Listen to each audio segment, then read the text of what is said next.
मौलाना खड़े हो गए।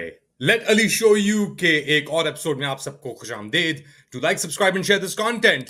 बात शुरू करते हैं मौलाना फजलुर रहमान की एक बहुत अहम मुलाकात बानी काला में असद कैसर साहब के घर में, बिल्कुल इमरान खान के घर के बिल्कुल साथ है। और मौलाना बहुत ही सख्त नजर आ रहे हैं। वो खड़े हो गए हैं इस आईनी तरमीम के खिलाफ। वो कहते हैं हम इस पूरी आईनी तरमीम को, ये जो ड्राफ्ट आया है, इसे मुस्तरद करते हैं।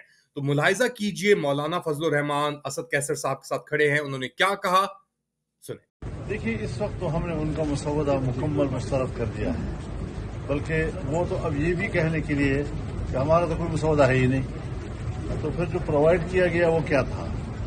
जो किसी को प्रोवाइड किया गया, किसी को नहीं किया गया, ये क्या खेल था?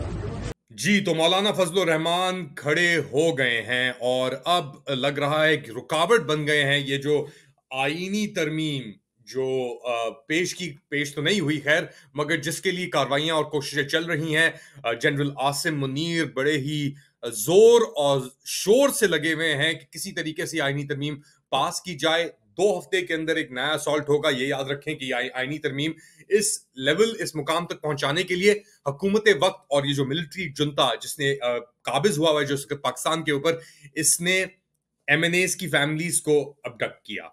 उसके बाद एमएनएस ने अपने आप को खुद ही टर्न इन किया। उनको रखा गया पंजाब हाउस में, पता नहीं कहां कहां उन्हें रखा गया कि वो वोट अपने उसी तरीके से दें जिस तरीके से ये निजाम चाह रहा है। और इस निजाम के सर पे बैठे हुए हैं जनरल आसिम मुनीर। अब आके बात बेसिकली जो रुक गई है वो है 3 चीफ्स की एक्सटेंशन। ये पूरा निजाम जो खड़ा हुआ है इस वक्त 3 चीफ्स की एक्सटेंशन पे खड़ा हुआ है। पहला चीफ आसिम मुनीर, दूसरा चीफ चीफ इलेक्शन कमिश्नर, मगर फिल वक्त सबसे इंपॉर्टेंट चीफ काजी फाइज ईसा।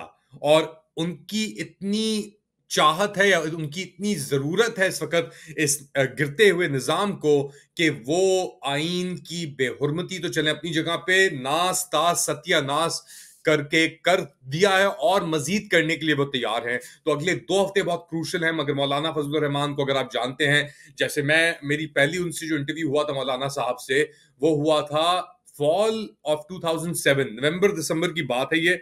हम गए थे डेरा इस्माइल खान, मैं था, शब्बीर हुसैन इमाम था और 2-3 और कैमरामैन थे। और हमने मौलाना का इंटरव्यू किया इनके।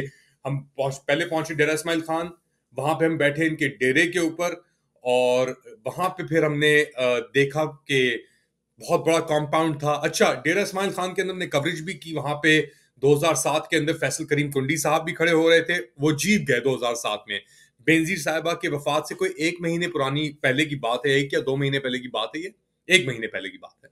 तो हम कवरेज कर रहे थे इलेक्शंस की। हमने पूरा सरहद कवर किया। हमने शुरू किया पेशावर से, वहां पे हमने रैलीज अटेंड की अवामी नेशनल पार्टी की। फिर हम गए स्वाबी, वहां पे हमने इंटरव्यू किया असफंदियार वली खान साहब का।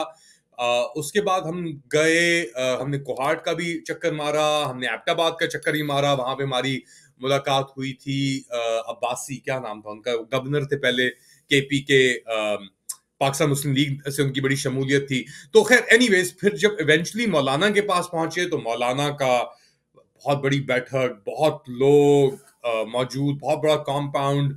और फिर मौलाना का इंटरव्यू किया। मौलाना ने कहा कि आप हमारे साथ खाना भी खाएं, जो उनकी मेहरबानी थी। हमने कहा बहुत बहुत शुक्रिया आपका, थैंक यू। और हम वहां से कह के निकल गए। ये 2007 दिसंबर की बात है, नवंबर दिसंबर की।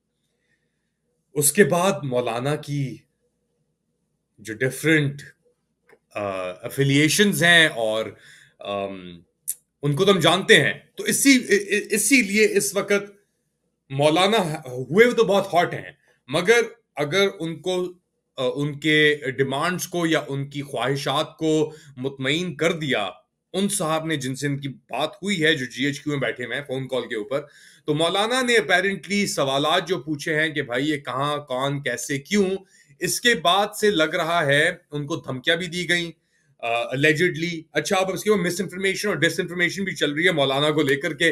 मौलाना ने कोई डिमांड की कि नहीं की? अगर नहीं की तो क्यों नहीं की? अगर की तो क्या की? मगर सबसे सिग्निफिकेंट बात यह है कि मौलाना ने जो ये अहम तरीन स्टेटमेंट दिया है, ये असद कैसर और आरिफ अलवी से मुलाकात के बाद दिया। आरिफ अलवी साहब ने एक दिन कबल मुलाकात की थी मौलाना से। अब असद कैसर साहब के घर जाके उन्होंने ये बहुत बड़ा बयान दिया है। तो इसका मतलब है कि कोई चीज अब तश्कील दे रही है। एक तरफ लॉयर्स भी जाग गए हैं, एक तरफ एक ऑपोजिशन अलायंस भी तश्कील दी जा रही है, और मौलाना और इमरान खान एक ही पेज पे पाए जा रहे हैं। मौलाना के साथ इमरान खान ने पहले तनकीद भी बहुत की है, मौलाना ने भी बहुत तनकीदें की हैं, उनको यहूदी एजेंट, साजिश, ये सब चीजें भी कही गई हैं। मगर सियासत को हटा के इस वक्त केपीके के अंदर एक बहुत बड़ी रेजिस्टेंस पाई जा रही है, और अब उसके अंदर एक और बुनियाद खड़ी हो गई है मौलाना फजलुर रहमान और JUIF के साथ। अच्छा, मौलाना फजलुर रहमान को आप हल्का मत लें, क्योंकि JUIF के पास जो स्ट्रीट पावर की कैपेसिटी है, जो मदारिस से उनके ताल्लुकात हैं, वो इतने स्ट्रांग हैं कि उन्होंने पहले निजाम को हिलाया हुआ है। अभी हाल ही के अंदर जो ये जो केस के ऊपर उन्होंने वर्डिक्ट कितना वापस लिया, चीफ जस्टिस काजी फाइज ईसा ने, अनवर सानी केस था, पता नहीं ऐसे कुछ करके, तो खैर एनीवेज उसके ऊपर उन्होंने वर्डिक्ट वापस भी दिलवाया। चेंबर के अंदर जाके वर्डिक्ट रिवर्स हुआ। अपेरेंटली आप इमेजिन करें कि इतना ये लोग घबराते हैं JUIF से और मौलाना से कि दस्ती फैसले चेंज होते हैं बेसिकली इनके लिए, या इनको फैसिलिटेट करने के लिए। लेकिन यहां पे ये बात आके अब आइन पे रुक गई है और KP पे रुक गई है, क्योंकि मौलाना आप देख रहे हैं कि यार जो बदलती सिचुएशन है पाकिस्तान की, उसके अंदर अभी को अगर अभी ये सड़े हुए गले हुए फ्रूट और फल ले लिए उन्होंने, टोकरी अपनी भर ली, तो उनको पता है ये फल सड़े हुए हैं। उनको पता है कि ये अब अपना जो बैसाखियां भी थी हुकूमत के पास, ये लंगड़ी लूली जो रजीम की हुकूमत थी फॉर्म 47 की, अब उसके पास वो बैसाखियां भी नहीं रही ये फेलियर के बाद। तो इतना बड़ा फेलियर इसने हुकूमत ने किया कि भाई पहले तो एक सेशन बुलाया और फिर ड्राफ्ट ही पेश नहीं हुआ, कोई डिबेट भी नहीं हुई इसके ऊपर। तो इसका मतलब कि ये लोग बहुत अनप्रिपेयर्ड हैं। आसिम मुनीर लग रहा है कि वो जिद पे इतना उतर आए कि वो अब धमकियां दे रहे हैं, और ये बात की वजाहत भी हो चुकी है कि भाई अगर तो ये आईनी तरमीम पास नहीं होती, और धमकियां किसे दी जा रही हैं, इत्तेहादियों को तो दी जा रही है, मगर जो ये सेमी क्वाजा इत्तेहादी थे पहले, जिसके अंदर मौलाना फजलुर रहमान भी एक जमाने में शामिल थे, उनसे कहा जा रहा है कि भाई अगर ये आईनी तरमीम पास नहीं हुई तो फिर आप इमरजेंसी के लिए तैयार हो जाएं। तो वो तो डरे हुए फॉर्म 47 वाले की, उनको पता है कि उनके इमरजेंसी ये इनके बगैर, इन बैसाखियों के बगैर उनके पास कोई चारा ही नहीं है। मगर दूसरी जानिब मौलाना भी डटे हुए हैं, और अब इसके अंदर दो और बड़े मेजर एलिमेंट हैं जो आने वाले हैं। बेसिकली एक परफेक्ट स्टॉर्म क्रिएट हो रही है।